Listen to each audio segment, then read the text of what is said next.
Hey, two very interesting things happened yesterday. The first was a very good friend of mine said, "Oh my God, you look great. Don't lose any more weight."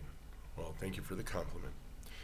And the second thing that happened is my friend, Father Seraphim, he's an Orthodox priest. He sent me this article on why some even Catholics, unfortunately, and I guess apparently Orthodox, and the Protestants, of course, I think they always kind of had this idea that the body's something evil to be separated from so that our souls can go be with Jesus.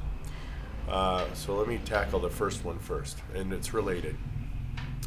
The first one first is I have no control over what my body's going to do with my fat stores.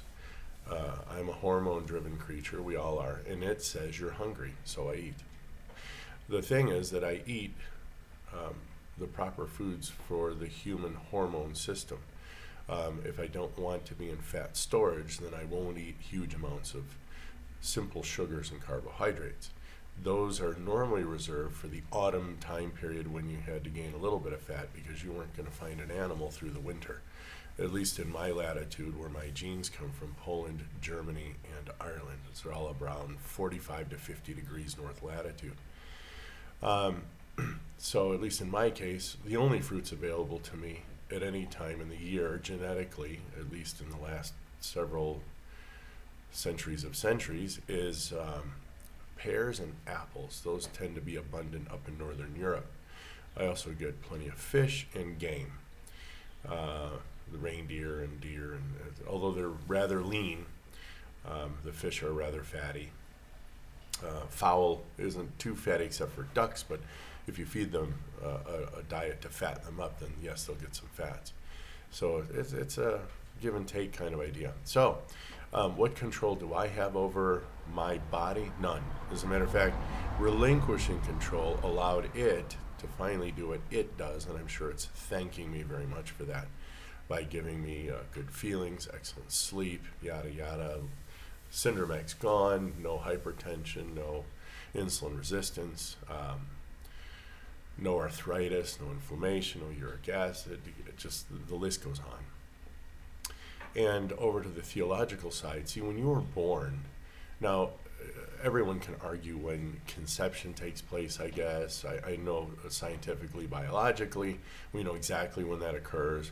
But theologically, when does the soul get infused? Okay, but you're literally mind, body, and spirit. So you have a brain, a frontal lobe, which turns things off, and it needs to be exercised and practiced. That you can also call it your conscience if you wish, and if it's educated well, it will serve you well. But you have to educate it. It's a little baby. And then you have the body, which without your frontal lobe, and I don't like calling it the reptile brain, so I'm going to change it over to the body's brain, all right? This is the medulla complex that runs all the autonomic processes, manages hormones. It kind of knows what's going on. Stay out of its way. Do not turn it off. Turn off your desires and your need to feel good all the time. And it's kind of weird. How would you know what good feeling is if you didn't know what suffering was? I'll let you work on that one. And in the end, my body tells me exactly what I need to do. And when we were born, that soul was fused to the body and the brain, all right? So we have the spirit, the soul, the animas, the thing that makes us move around. Trees even move, so they have a type of soul. It's a material soul, not an infinite soul like ours, according to what some of our theologians believe. And so you're a marriage of your body and your mind and your spirit, this conscious part and the animated part and the hormonal part. And for those theologians who disagree, well, just take a look at the Transfiguration. Take a look at the Assumption of Mary, although let's just say that's not scriptural, but the Transfiguration definitely is. We definitely know that Mary could have been taken up body, mind, and spirit because Elijah was definitely witnessed being taken up into heaven. So we do keep our bodies, and if you decide to go against that, you should probably work out the scripture passages that prove, especially Jesus' disciples, wrong, and why that's not a good idea. So again, religion is obviously part of from fat to fit after 50.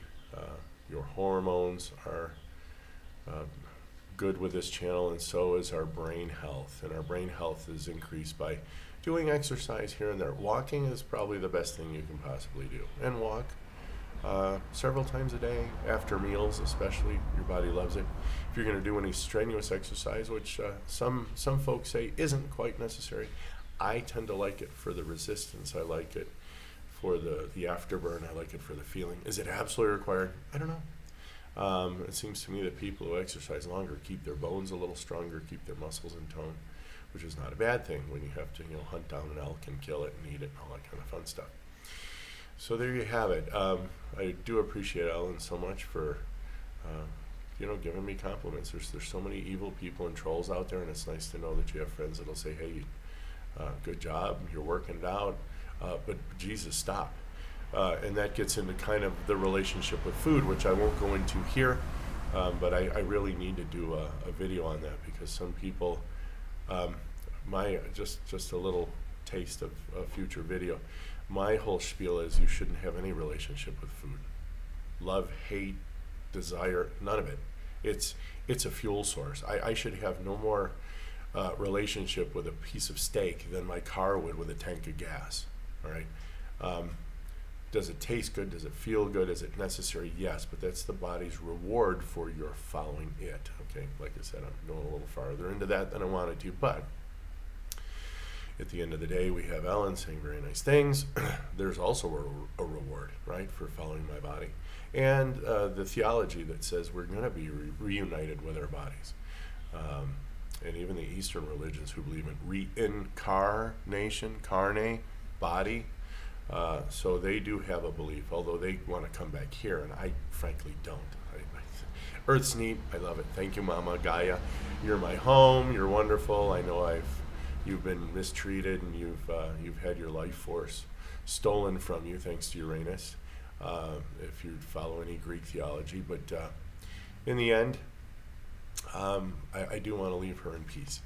But I am going to take a little bit from her as a souvenir, and that would be my body. And whenever we get to heaven, wherever that is. And so on that, we'll leave you this happy Thursday morning. And we're entering into another zodiac sign, which is also kind of fun. Not for astrology, but for astronomy, because it's fascinating. This is about the time when people in the Jewish latitude should begin seriously thinking of planting if they haven't already. So we'll talk again soon. Have a great one, and we'll chat later. Bye.